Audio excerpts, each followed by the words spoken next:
3, 2, 1. Hi, welcome back to another TerranScapes video.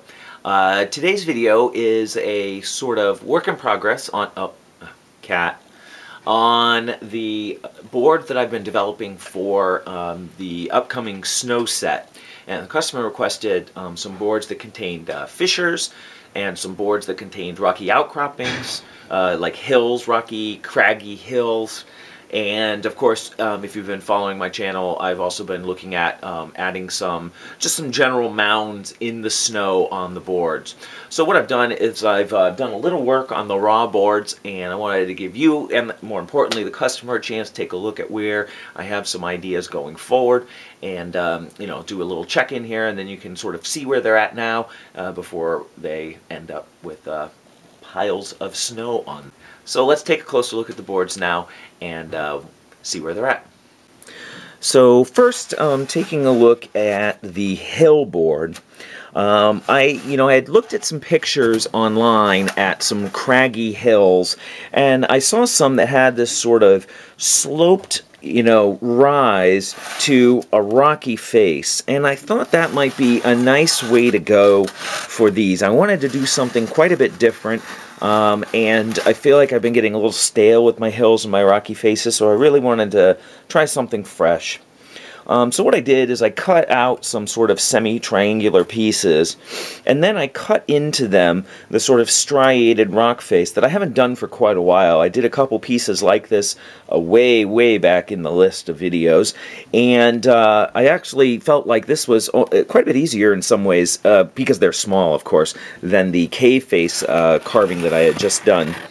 But this will probably, I don't know, might get a little additional work, but it's going to change quite a bit once it gets painted in terms of its appearance, as well as having snow piled up, against it. And so that's going to change its overall appearance as well. But I wanted something that looked rough and craggy and then had been lifted up.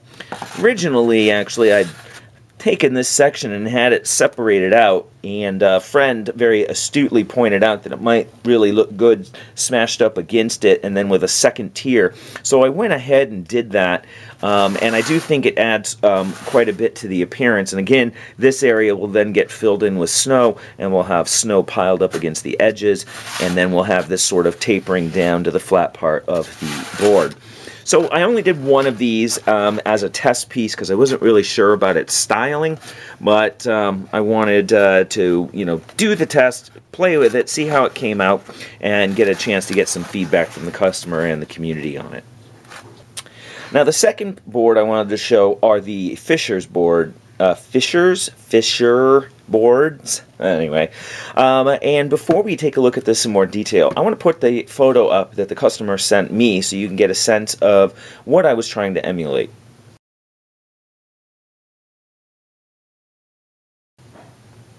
So taking a look at that picture, what you notice, now, okay, for those of you who are interested in, glacial landforms, the fissures in that picture are really from ice that is calving off of a glacier.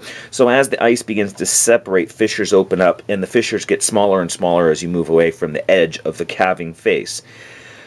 So I'm not exactly modeling that perfectly here because we don't have, an edge here where things are calving off. So I'm picturing, torsional forces in the ice of a glacier as it's moving, and really, we are in a fantasy world here, so we get a little play with some of the natural landforms. But what I wanted to do was create some fissures that had some of that cleft sort of V-shaped drop, which you see, which is kind of the splitting of the surface, rather than the way I've done it in the past, which is cut more vertical sides for the chasms in my chasm boards.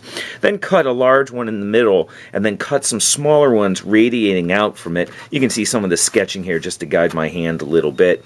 And in fact, I think I might even put in some smaller lines even a little bit further out. My concern initially was that those would just fill in with snow, but then my friend pointed out that in fact they might show little depressions in the snow, which might look really interesting, like these are areas that have yet to open or have recently been snowed in and covered.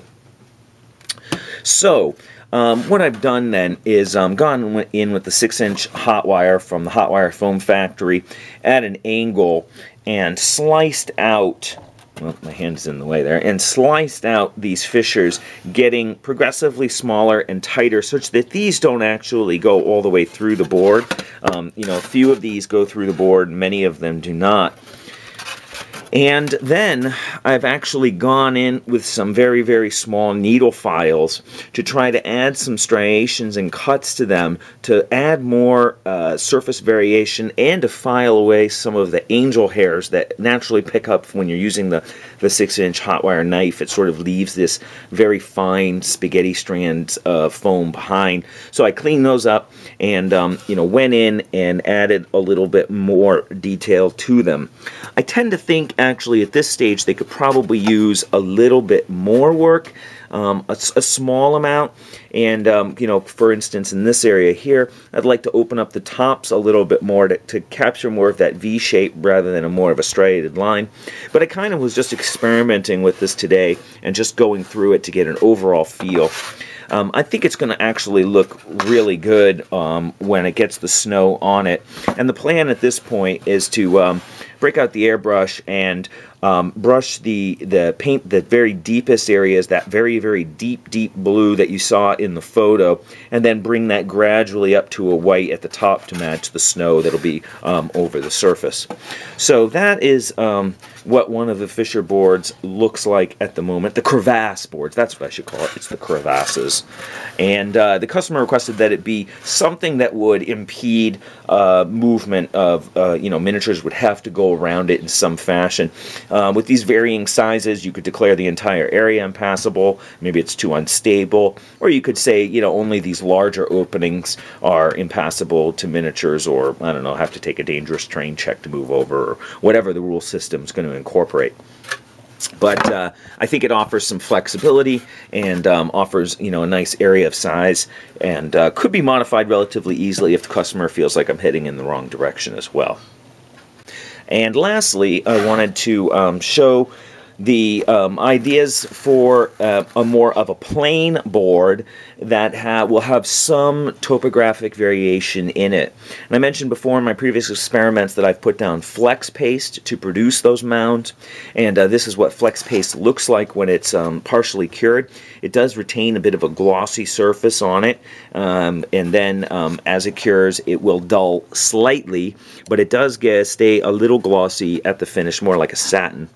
And I don't know how well that'll capture it. What I've tried to do is really build up some humps, as what I found in the past is that small rises, because the snow is a little thick and it slumps, that they didn't actually have as much rise as I had hoped for. But rather than go forward and do this on 8 boards and put in a whole bunch of these, I decided to just put a couple out on a board, and I'm going to let this set up, and I'm going to finish this board first and get a sense of whether this is a little too much, a little too little, or just right, and then I can adjust that for the other boards going forward. One thing, actually, while we're on this, that I'll just mention is that these boards have been extremely uneven in their thickness. This particular set that I picked up, these are extruded. For those of you who may be new to this, not to repeat too much information, but these are extruded insulation foam. It's a closed cell, high density foam, also called AKA pink foam, and it's sold in 2x8 sheets of with a tongue and groove that construction builders use to insulate walls. The thickness on these varied a lot, more than 1/8 of an inch at some ends. So I actually made a very impromptu sanding jig, a piece of wood that I could butt up against the edges of this, and then I went over this with a palm sander on all these edges to try to bring them more into alignment. This is anticipation. Because it is a snow set, those seams are going to jump out a little bit more than normal. So I really am going to work hard on this set to try to minimize that as much as possible. You can see here how this side was just fine, didn't need any sanding at all, while as the other side of this board actually was quite a bit raised up, and so both these edges had to be taken down. Now it does produce a very slight rise in the middle of the boards, and that varies depending on how much they were, you know, out of shape, but I don't think that that's going to cause any real problems, as it's pretty gradual, you know, and that transfer of height is over a span of, say, 3 or 4 inches from the edge, so I think that's going to look fine in the end. But we'll see how they come out in the end. I have gone over them all, and they're all now within about a 32nd of an inch of each other. But of course, there is some variations in their warping, and it's a little bit of a trick. But we'll see how they come out. So I hope you enjoyed a little quick work in progress look at these pieces. I'll be looking for some feedback from the customer before I move forward with this.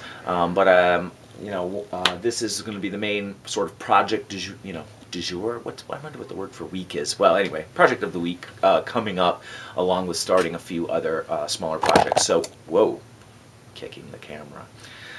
So keep your eye on the channel for updates on this over the next week or so, and hopefully I'll have a fresh look at snow, and depending on how these boards come out, they're likely to end up in the store as a regular feature, as it's sort of a nice complement to some of the other types of sets that are already available.